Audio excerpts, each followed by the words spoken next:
They're the specific kind of tired that sleep doesn't fix. You've probably noticed it, not the heaviness that follows a long day, but the kind that's already there when you open your eyes in the morning. The kind that predates the work you haven't started yet. The kind that sits in your chest before you've checked a single notification, before you've made a single decision, before the day has asked anything of you at all. If you were born somewhere between the mid-90s and the mid-2000s, that feeling probably has no explanation you've been able to locate. Just a baseline. Just how it is. Here is what nobody says clearly enough. That baseline is not a personality trait. It is a measurable physiological state. And the science of why it happened to your generation, specifically at this age, is more precise than most people realize. You're the youngest adults in most rooms you walk into. You haven't had a career for 30 years. You haven't been raising children since your 20s or paying a mortgage through 3 recessions. By every objective measure, you are supposed to be in the part of life with the most energy, the part that older generations describe, with a specific kind of nostalgia as the time they didn't yet know was the good part. And yet the American Psychological Association Stress in America survey found that Gen Z adults report higher chronic stress levels than any other living generation, including boomers in their 60s and Gen X adults who are 30 years older. The McKinsey Health Institute's 2022 Global Report on Mental Health, covering countries across multiple continents, found that Gen Z reports the poorest mental health outcomes of any generation surveyed. Not one country. Most of them. That data point tends to get absorbed the same way everything gets absorbed now, quickly, with a brief recognition, and then past it. But sit with the numbers for a moment. The youngest adults reporting the worst mental health. The generation with the most time ahead of them, arriving at their early 20s already depleted. This isn't an anomaly in the data. It is the data clearly describing something that happened. Picture this. It's 2011. You are around 11 years old. The school day is already a sustained exercise in switching between subjects, between teachers, between tasks, between modes of attention required to navigate a building full of other people's moods and expectations. You come home, and there's a screen, and on the screen, there is more. News moving faster than you can track. A social world that doesn't pause when you walk through the front door. A feed that began in the morning and is still going, with no natural point where it stops and something else begins. Within 2 years, that screen is in your pocket. It moves with you into every room, into the bathroom, into the space just before sleep. By 14, there is no location in your daily life where the ambient demand on your attention fully stops. Something is always waiting. This matters because of what that demand is actually doing to the brain underneath the surface. Psychologist Roy Baumeister and colleagues spent years documenting what the research literature calls ego depletion, the finding that decision-making is not an infinite resource. Every choice the brain makes, from the trivial to the consequential, draws from a cognitive reservoir that depletes with use and requires rest to recover. In environments where the number of choices available at any given moment is bounded, where the information arriving is finite, that reservoir has natural windows to replenish. But in environments designed to produce continuous choice, the reservoir doesn't recover. What to engage with? What to scroll past? What to respond to? What to post? What version of yourself to present to which audience? What to let go and what to act on? The attention economy, the business model built on capturing and selling your focus, generates exactly this kind of uninterrupted demand. And it was built to. Researchers who study platform design have documented the specific engineering, variable reward schedules that trigger dopamine release at unpredictable intervals, infinite scroll architecture that eliminates natural stopping points, notification systems calibrated to interrupt at the maximum frequency users will tolerate without disengaging. These are not oversights. They're the product of behavioral science applied to maximize engagement time. A generation raised inside that architecture didn't just develop fragmented attention. It developed what stress researchers have a specific name for: allostatic load.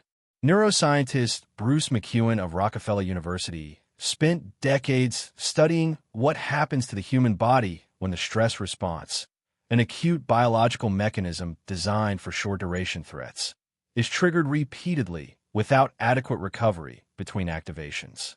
What he found was that chronic low-grade stress produces measurable structural changes over time, particularly to the hippocampus and prefrontal cortex, the regions responsible for memory, emotional regulation, long-term decision-making, and executive function. The body responds to an always-on information environment the way it responds to any slow, persistent threat. It stays in a sustained state of mild vigilance. Cortisol levels remain elevated above baseline. The nervous system doesn't fully de-escalate, and the cumulative biological cost of that sustained readiness, McEwen called it allostatic load, produces a very specific kind of fatigue that is distinct from the fatigue of physical exertion. It is the fatigue of continuous preparedness, the fatigue of a system that has been running a background process every hour for years. You are not tired because of what you did today. You are tired because your body has been braced quietly and continuously since you were 12. But the tiredness has a third source that operates underneath the first two, and it is the one least discussed. For every generation before this one, the process of developing an identity during adolescence happened mostly in private or in front of small audiences with limited memory. You tried on different versions of yourself, different interests, different affiliations, different social presentations, in front of your friend group, your neighborhood, the people in your school. When those experiments failed, the failure was local and perishable. You could be wrong about who you were in front of 4 people on a Thursday and try a different version on Monday with no permanent record of the first attempt. The developmental psychologist William Damon documented, across decades of research on adolescent identity formation, that healthy development requires exactly this kind of protected experimentation, a period of trying and revising without premature evaluation, which allows the emerging self to consolidate on its own terms. For Gen Z, identity formation happened under metrics. Every version of yourself you presented online generated immediate, public, quantified feedback before you had any internal stability sufficient to evaluate it against. Likes, shares, follower counts, comment sections. The data arrived before you knew what you thought of it. And what behavioral research shows consistently is that when the environment delivers evaluation in real time, the brain doesn't experiment, it optimizes. You identify what version of yourself performs, and you lock it in because the cost of public failure in front of an audience with memory is too high and arrives too fast. Research published in the Journal of Personality and Social Psychology has found that high self-monitors, people who continuously calibrate their behavior and presentation to match perceived social expectations, report significantly higher rates of emotional exhaustion than low self-monitors, independent of the objective demands of their external lives. The exhaustion is generated by the performance itself, not by what you did, by the sustained work of managing how you appear while you're doing it. For a generation that grew up presenting a curated self as a default social mode, that cost never had an off switch.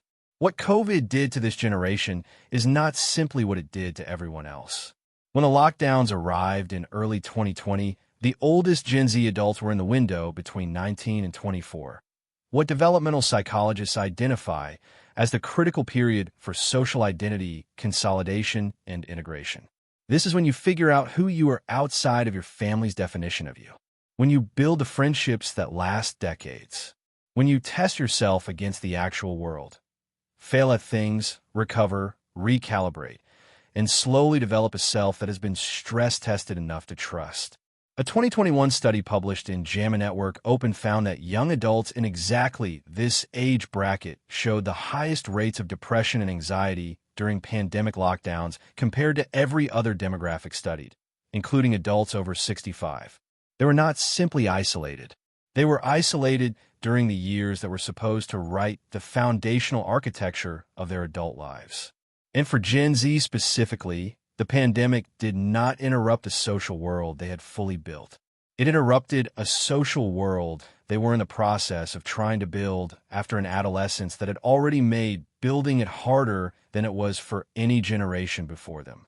The overlap between the two disruptions, a childhood that exhausted the system, and a critical transition period that was structurally dismantled, is not incidental to the data. It is what the data is describing. Here is what I want to say directly to you. If you wake up tired without explanation, if the exhaustion arrives before the day has made any demands of you, as a baseline rather than a response, this is not a flaw in your character.